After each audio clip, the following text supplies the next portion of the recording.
పౌర్ణమి సందర్భంగా ఈ కార్యక్రమాన్ని ఆ రోజు జరుపుకోకపోవడం వల్ల, అయ్యగారు లేకపోవడం వల్ల ఈ రోజు జరుపుకోవడం జరుగుతుంది.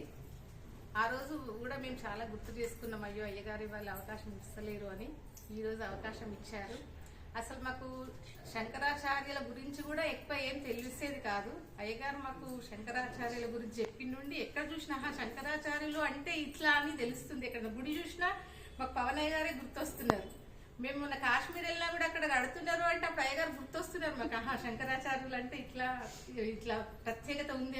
శంకరాచార్యుల గురించి కూడా మాకు అంతగా తెలియదు. నాకైతే ఈ సౌందర్య లహరి కూడా ఎక్కువగా మాకు ప్రచారంలో లేదు. అసలు పవనయ్య గారు నిజాంలో నేర్పించడం వల్లనే చాలా మందికి సౌందర్య లహరి అనేది తెలుస్తుంది. సౌందర్య లహరి తర్వాత చాలా చాలా అందరం బాగా నేర్చుకున్నాము. చతుషష్ఠి నేర్చుకున్నాము. మళ్ళీ శివానంద లహరి అంటే కూడా తెలిసేది కాదు. అసలు శివానంద లహరి అంటే ఏంటి అని అసలు యూట్యూబ్ లో ఉన్నా కూడా మేమంతా ఓపెన్ చేసి చూడలేదు ఎప్పుడు కూడా.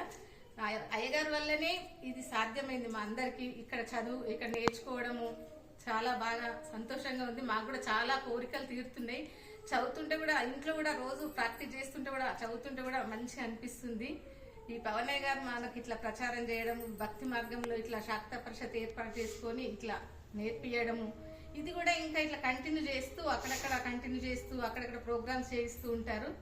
ఈ పవనయ్య గారికి, అపర్ణమ్మ గారికి శతకోటి వందనములు తెలియజేస్తున్నాము. ధన్యవాదములు.